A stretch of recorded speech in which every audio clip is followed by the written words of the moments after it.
اگر میت کا کچھ بھی پیچھے قرضہ وغیرہ ہے تو اس کی میراث میں سے اس کا کیا معاملہ کیا جائے گا؟ دیکھیں، میت جتنا بھی مال چھوڑ کے جاتا ہے نا، تو اس کو پہلے تقسیم نہیں کیا جائے گا. اس کے مال میں جو کفن دفن کا جتنا بھی معاملہ ہوگا وہ میت کے مال میں سے ادا کیا جائے گا. پھر اس نے جو اگر وصیت کسی کے اوپر اس نے جو ہے حق دینا ہے تو وہ حق پورا کیا جائے گا. اگر اللہ کا کوئی ذمہ ہے جو اس کے اوپر رہتا ہے تو پیچھے جو لوگ ہیں وہ اس کی طرف سے ادائیگی کریں، یا قرض چھوڑ کے گیا ہے تو اس کے مال میں سے ادا کیا جائے گا.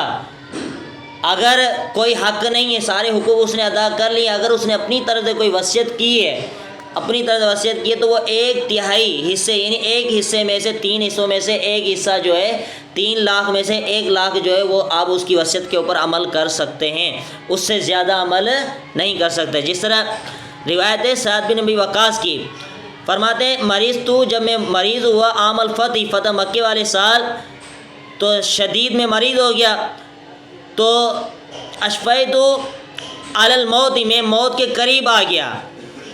تو اللہ کے رسول صلی اللہ علیہ وسلم میرے پاس آئے، یعودنی، اور عیادت کرنے لگے میری.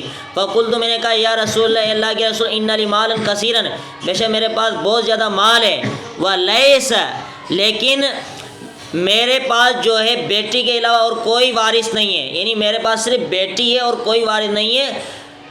تو اس نے کہا کہ اللہ کے رسول، میں جو ہے اپنا پورا مال جو ہے وہ کیا کرتا ہوں، پورا مال اللہ کی راہ میں دینا چاہتا ہوں. تو اللہ کے رسول نے فرمایا لا، نہیں.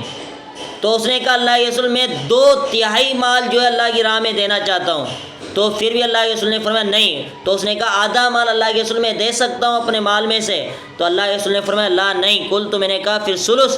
تو اللہ کے رسول نے فرمایا والثلث کثیر، ثلث بھی بہت زیادہ ہے، یعنی ثلث آپ دے سکتے ہو لیکن ثلث بھی بہت زیادہ ہے، اس وجہ سے کہ آپ اپنے ورثاء کو غنی چھوڑ جائیں تو یہ بہتر ہے، خیرن، اس چیز سے بہتر ہے کہ آپ چھوڑ جائیں ان کو تنگ دست، تتکففون الناس، وہ لوگوں سے مانگتے رہیں، وَأَنَّكَ لَن تُنْفِقَ نَفَقَةً، اور آپ کوئی بھی خرچ نہیں کرتے اللہ تعالیٰ کی رضا کی خاطر، الا اجرت بہا، مگر اس کے ساتھ آپ کو اجر دیا جاتا ہے. اور لقمہ جو آپ بیوی کے منہ کے اندر ڈالتے ہیں تو اس کے اوپر بھی آپ کو اجر دیا جاتا ہے.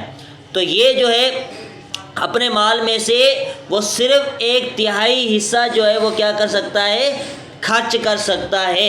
مرنے کے ٹائم یا مرنے کے بعد جو اس نے اگر وصیت کر لی ہے تو وہ وصیت جو ہے اگر کسی کے ذمہ قرض کی صورت میں وہ تو اس کے مال میں سے ادا کیا جائے، لیکن عمومی کوئی وصیت کی ہے تو اس کو 1/3 مال میں سے ادا کیا جائے گا.